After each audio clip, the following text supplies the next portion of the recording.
The ERi-TV news broadcast crew and I, Delayed Sahaya, are now ready for your daily news briefing at 10:30 local time. But first, let us catch up with the major headlines.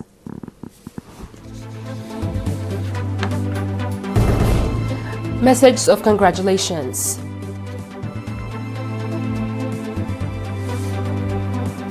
Eid al-Adha celebrated nationwide.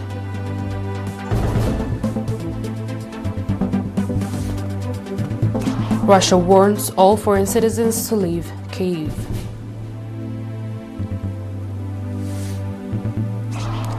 And US plans to slash NATO contributions.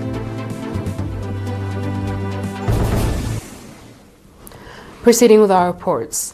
The chairman of Presidential Leadership Council of Yemen, Dr. Rashad Mohammed Al-Alimi, President Shavkat Mirziyoyev of Uzbekistan, and President Daniel Ortega Savereda of Republic of Nicaragua have sent messages of congratulations to the people and government of Eritrea on the occasion of 35th Independence Day anniversary. In their message sent on behalf of their respective countries and themselves, the leaders conveyed their best wishes for good health to President Isaias Afwerki, as well as peace and prosperity to the Eritrean people. They also expressed their country's readiness to enhance mutual relations with Eritrea. President Daniel Ortega said that this day holds profound historical significance for the courage, resilience, and steadfast determination of the Eritrean people. He also reiterated that this country's willingness to continue strengthening their historical bonds, solidarity, friendship, cooperation, and mutual respect that unite the two people and the governments. Eid al-Adha 1447 Hijri was colorfully celebrated nationwide today, 27th May. The celebratory event held in Baht Maskaram Square was attended by senior government and PFDJ officials, ambassadors, members of diplomatic corps, as well as a number of the faithful. Salat prayers was conducted led by Sheikh Salim Ibrahim Al-Mukhtar, Mufti of Eritrea. Sheikh Salim delivered a sermon focusing on the religious significance of Eid al-Adha, highlighting its core values, social empathy, and compassion. He also said that Eid al-Adha is being celebrated at a time where Eritrean people have ensured their peace and security as a country and people, which is a reward of the heavy sacrifice paid by martyrs. Noting those who understand the essence of peace and those who recognize the bitterness of war and its consequences, Sheikh Salim Ibrahim Al-Mukhtar wished peace and stability to all victims of war and its consequences. He also extended heartfelt Eid al-Adha greeting to the Eritrean people inside the country and abroad in general, to the faithful in particular, as well as to the Eritrean Defense Forces.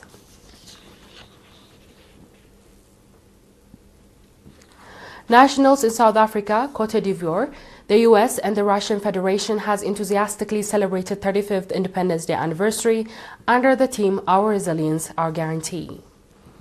Nationals in the South African cities of Johannesburg, Durban, and Roodsburg celebrated 35th Independence Day anniversary on 23rd May, featuring various programs depicting their attachment to their country, culture, and history.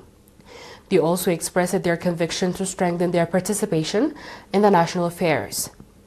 At the celebratory event in Johannesburg, Mr. Dawit Igzau, head of the administration and finance at the Eritrean Embassy, said that Independence Day anniversary is being celebrated at a time where Eritrea is standing firm in ensuring its sovereignty and unity. He also congratulated the Eritrean people and the government, as well as Eritrean Defense Forces. At the celebratory event in other cities, a chairperson of the Eritrean community delivered a message focusing on the deep meaning of independence for the Eritrean people. Likewise, nationals in Abidjan, Cote d'Ivoire, celebrated Independence Day anniversary with programs depicting their unity and harmony, as well as respect they have for their martyrs. They also expressed readiness to live up to the expectation of the martyrs. In the same way, nationals residing in Moscow celebrated Independence Day anniversary on 24th May, featuring various programs. The event was attended by Mr. Petros Tsagay, Eritrea's ambassador to Russian Federation, staff members of the Eritrean embassy, as well as Eritrean youth pursuing their higher education in the country. Speaking at the event, Ambassador Petros noting heavy sacrifice for the Eritrean people paid for their independence and called for strengthening participation and contribution in the national development programs. Straight ahead is our international news after a short break.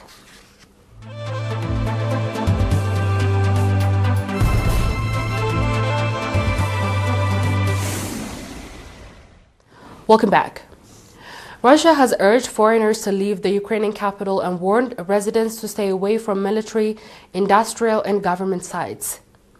Ukraine's deadly attack on the college dorm in Russia town of Staroselk last week was the last straw of Russia, and it will conducting systematic strike in assorted targets across the Ukrainian capital from now on, the foreign minister in Moscow has announced. The ministry made the statement on Monday, a day after a large-scale retaliatory strike on Ukraine prompted a drone attack on college in Luhansk People's Republic. The Ukrainian strike killed at least 21 people, in their majority mainly teenage girls.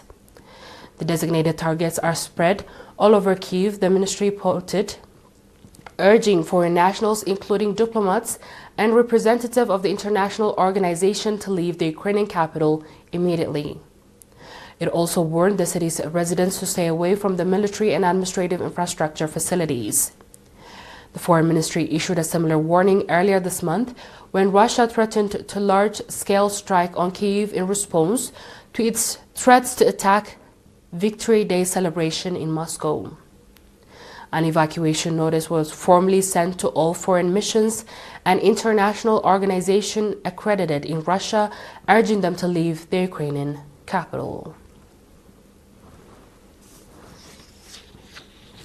On our last report, the U.S. has told NATO European members that it will reduce its military contribution to the bloc, and Washington's military planners set their sights on China, Der Spiegel reported on Tuesday. Delivered by senior Pentagon advisor Alexander Vels-Green at a confidential NATO meeting in Brussels last week, the message from Washington marks the latest step in the U.S. President Donald Trump's slow disengagement from Europe. According to Der Spiegel, Vels-Green told NATO members that the U.S. will drastically reduce its commitment to the NATO force model, the contingent of troops and equipment that the bloc can deploy on a short notice. The U.S. will cut the number of fighter jets available to NATO by a third and significantly reduce the number of strategic bombers and warships, the newspaper reported. NATO will also receive no American submarines and drones, leaving its European members to provide its hardware themselves, Vels-Green reportedly said. It is unclear to how many, if any, U.S. troops will be pulled from the NATO forces model.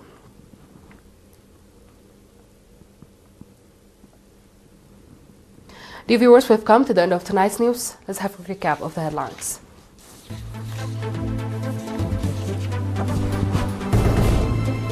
Message of congratulations.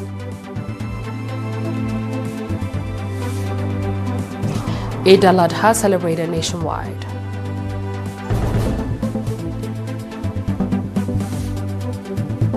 Russia warns all foreign citizens to leave Kyiv.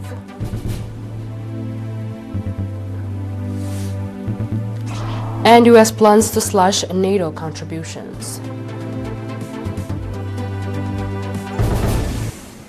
And that was the news from ERi-TV studios. This has been ERi reporting. Thanks for watching and have a good night.